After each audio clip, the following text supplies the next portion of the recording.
Hello. इस video में हम पढ़ने जा रहे हैं राजा राम मोहन रॉय जी के बारे में, जिन्हें या फादर ऑफ मॉडर्न इंडिया या father of India's renaissance, most famous social reformer who stood against the sati system, इन नाम से जानते हैं, जो एक लिबरल रिफॉर्मिस्ट थे मॉडर्नाइजेशन को लेकर इंडिया में, जो कि खुद एक ऑर्थोडॉक्स ब्राह्मण फैमिली में जन्म लेते हैं 27 मई 1772 में राधानगर, जो कि बंगाल में है वहाँ, और जिनका अर्ली एजुकेशन होता है Persian and Arabic in languages की स्टडी में पटना में, जहाँ ये कुरान पढ़ते हैं, सूफी मिस्टिक्स पोएट्स को सुनते हैं, अरेबिक ट्रांसलेशन भी करते हैं प्लेटो एंड एरिस्टोटल के वर्क का, और बाद में ये बनारस आते हैं जहाँ ये संस्कृत सीखते हैं और फिर वेदा एंड उपनिषद्स को पढ़ते हैं। जब ये वापस अपने विलेज जाते हैं 16 साल की उम्र में, तभी ये अपनी पहली बुक लिख चुके होते हैं, rational critics of Hindu idol worship. साथ ही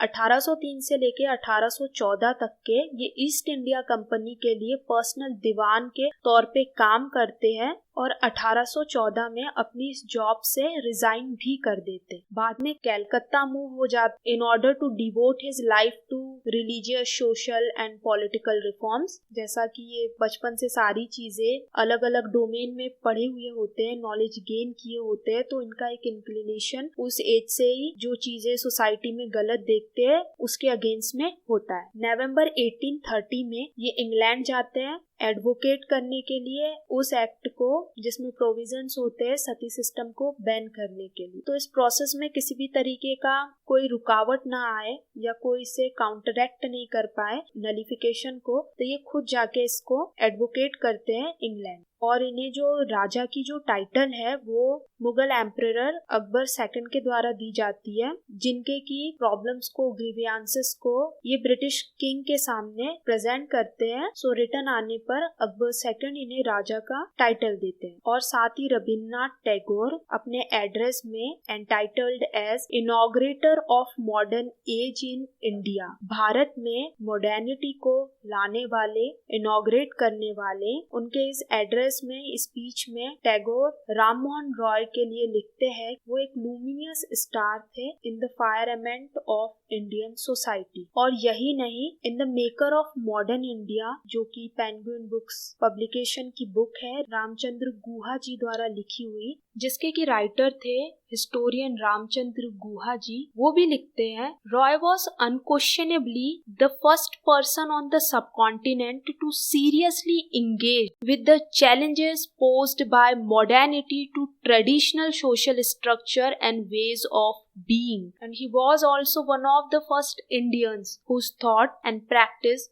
were not circumscribed by the constraints of kin, caste and religion where he actually belonged to. उनका interest religion, politics, law, jurisprudence, commerce, agrarian enterprises, constitution, civic right, unjust treatment of women and appalling condition of the Indian poor, उनका interest बचपन से ही था। अगर हम socio religious reform की बात करें तो राजा राम मोहन रॉय ने अपनी पहली बुक या पहला work Tuhfat ul Muwahhidin a gift to deities, जो कि 1803 में पब्लिश्ड करी थी। इसमें उन्होंने इरेशनल रिलीजियस बिलीफ को एक्सपोज्ड किया था, साथ ही जो करप्ट प्रैक्टिसेस हिंदू रिलीजन में फॉलो की जाती और जो बिलीफ्स थे उन्हें भी रिवील किया था। Also concept of prophet Muhammad on and the miracles related to his incarnation, he condemned all this in his work. Next is Atmiya Sabha, जो कि इन्होंने 1814 में स्टार्ट करी थी, जिसे आप सोसाइटी ऑफ फ्रेंड्स कह सकते हैं इंग्लिश में, ताकि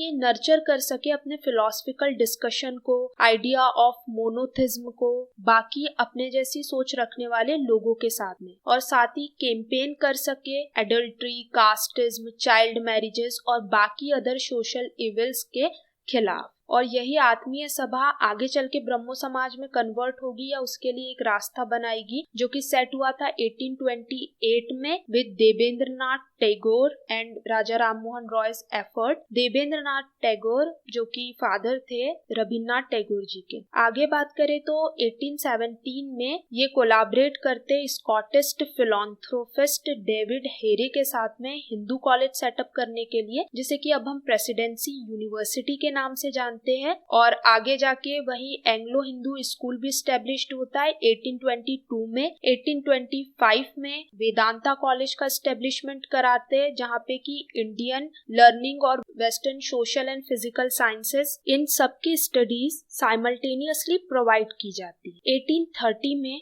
ये अलेक्जेंडर डफ को असिस्ट करते हैं ताकि वो जनरल असेंबली इंस्टीट्यूशन सेटअप कर पाए, जो कि बाद में स्कॉटिश चर्च कॉलेज के नाम से जाना जाता है। अब जो इनका मेन काम है अबॉलिशन ऑफ सती, अगर हम इस पे बात करें तो यह इनका रेलेंटेनेंस वर्क था alongside his contemporaries as Ishwar Chandra Vidyasagar, जो कि फाइनली लेड करता है अबॉलिशन ऑफ सती को विलियम बेंटिक गवर्नर जनरलशिप के टाइम 1829 में। Roy also argued for property rights of women, और साथ ही इन्होंने फ्रीडम ऑफ प्रेस के लिए and also petitioned the British for freedom of press in 1829 and 1830। और साथ ही ये कहते हैं कि सती वायलेशन है हर तरीके की ह्यूमेन सोच का, सोशल फीलिंग का, और सिंबल है कि लोग कितना मोरली डिबेस हो रहे हैं, कितना मोरली गिर रहे हैं, and called it as a moral debasement of a race. He also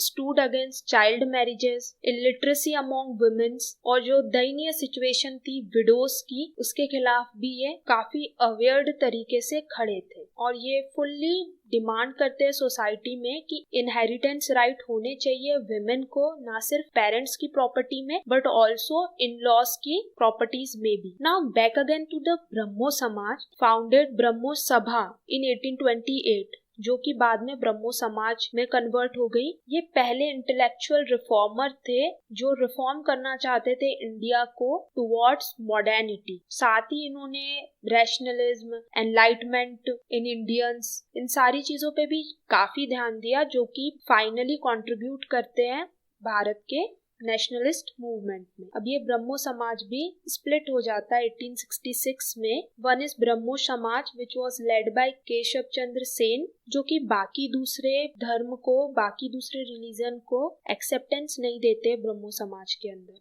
और जो एक आदि ब्रह्मो समाज था जिसे लेड करते हैं, दूसरा सेक्शन इसका देवेंद्रनाथ टैगोर। और ये सारी चीजें होती है इनकी डेथ के बाद। और जो चीफ एम होता है दोनों ही सेक्शन का, जो स्टार्ट से लेके चलते 1829 से, वो होता है एटर्नल गॉड की वर्शिप करना। किसी तरीके के प्रीस्टहुड, रिचुअल्स और सैक्रिफाइसेस के ये अगेंस्ट होते हैं किसी भी तरीके। इनका फोकस होता है प्रेयर्स करो, मेडिटेट करो, स्क्रिप्चर्स को रीड करो, उसमें जो मोरल थिंग्स लिखी हुई है, गुड कैरेक्टरिस्टिक्स है, उसको फॉलो करो लाइफ में। और साथ ही सभी रिलीजन के यूनिटी पे बिलीव करते थे, बट ऐसा ही कुछ कारण था उनके स्प्लिट का। जो न्यू सेक्शन था उनका कहना था कि रिस्पेक्ट सबकी करो बट इन्वॉल्वमेंट मत दो। इकोनॉमिक और पॉलिटिकल रिफॉर्म की अगर हम बात करें तो राममोहन रॉय काफी इन्फ्लुएंस थे, इम्प्रेस्ड थे और एडमायर भी करते थे ब्रिटिश सिस्टम को, जो कि कॉन्स्टिट्यूशनल गवर्नमेंट एस्टेब्लिश करते हैं और सिविल लिबर्टीज भी देते हैं पीपल्स को। प्रेस फ्रीडम की बात करें तो अपनी राइटिंग्स और एक्टिविटीज से इन्होंने सपोर्ट किया है फ्री प्रेस मूवमेंट इंडिया का।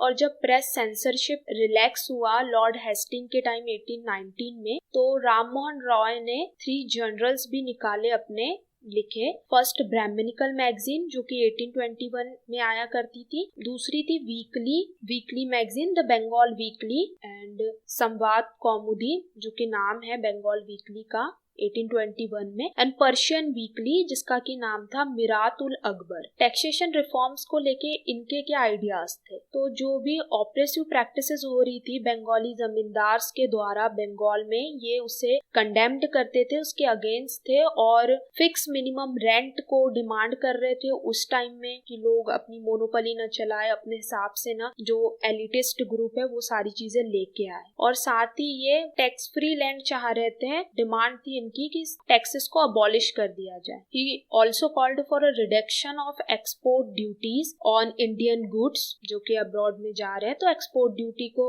हटा दिया जाए या कम कर दिया जाए। Abolition of East India Company's trading right, उनके ट्रेडिंग राइट को भी खत्म करवाना चाहते थे। एडमिनिस्ट्रेटिव रिफॉर्म में अगर बात करें इनके आइडियाज क्या थे, तो he demanded Indianisation of superior services, मतलब इंडियंस को सुपीरियर सर्विसेज में देखना चाहते थे, साथ ही एग्जीक्यूटिव और जो जुडिशरी थी उनका सेपरेशन चाहते थे, और इंडियंस एंड यूरोपियंस के लिए चाहे जुडिशरी हो, चाहे बिजनेस हो, चाहे सर्विसेज हो, इक्वालिटी चाहते थे पोस्ट में, सैलरी में, रेमिटेंसेस में, सभी चीज में। अगर हम लिटरली वर्क की बात करें राजा राममोहन रॉय जी की, तो इन्होंने तोहफत उल मुवाहिदीन लिखी है 1804 में, वेदांता ग्रंथा लिखी 1850 में, और ट्रांसलेशन ऑफ एन एब्रिजमेंट ऑफ वेदांत सारा 1816 में लिखी है, मुंडका उपनिषद 1819, केन उपनिषद 1816, Ishopanishad 1816, Kathopanishad 1817, and a conference between the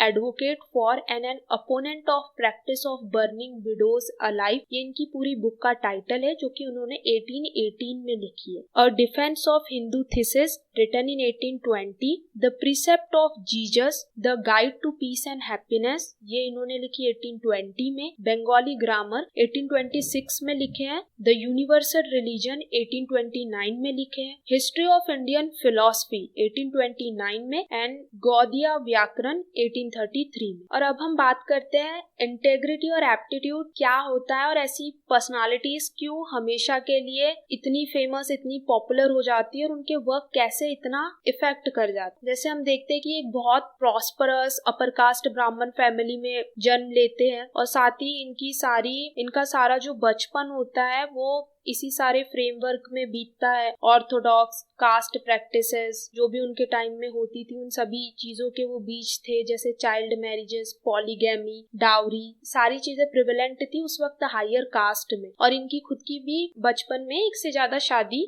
हुई थी। इन सारी प्रिविलेजेस को खुद एक्सपीरियंस करने के बाद उसके अगेंस्ट खड़े रहना काफी बड़ी बात है। और साथ ही इनकी जो फैमिली थी वो इतनी एफ्लुएंस थी कि वो उस समय पे इतना अच्छा एजुकेशन गेन कर पाए, एक्सेसिबल हो पाया उन्हें। इन्होंने अपनी लाइफ में काफी चीजें बहुत करीब से देखी थी, जैसे इनकी जो सिस्टर इन लॉ थी, इनके ब्रदर की वाइफ, उन्हें भी सती सिस्टम का विक्टिम बनाया गया उनके एल्डर ब्रदर की डेथ के बाद, और ये चीज काफी उनके माइंड में रह गई हमेशा के लिए। सो चेंज करना चाहते थे इसको, और काफी कॉन्फिडेंट थे अपनी स्ट्रेंथ को लेकर, अपनी हेरिटेज और ओपन माइंडनेस को लेकर, कि वो इन कल्चर्स के खिलाफ खड़े रहे और इन एम्यूलोरेटिव और इन इविल प्रैक्टिसेस को हटाने में काफी हद तक सक्सेसफुल हुए। He was one of the few people who realized the significance of modern age and knew that the ideal of human civilization does not lie in isolation of independence. सिर्फ independence नहीं, साथ ही हमें brotherhood, interdependency को भी सीखना है as a individual to well build and grow our nation. इन्होंने काफी कोशिश करी इंडिया को एस्टेब्लिश करने के लिए, इन्होंने काफी कोशिश करी इंडियन पीपल्स को कॉन्शियस करने के लिए, और उनको अपने कल्चरल पर्सनालिटी को बिल्ड करने के लिए, जो सिर्फ orthodox ritual and religious beliefs पे बिल्ड ना हो, बट ब्रदरहुड और modernity, technology and developed nation के तौर पे इंडिया को बिल्ड कर सके। So thanks for now. For more such informative videos, stay connected, stay tuned. Thanks.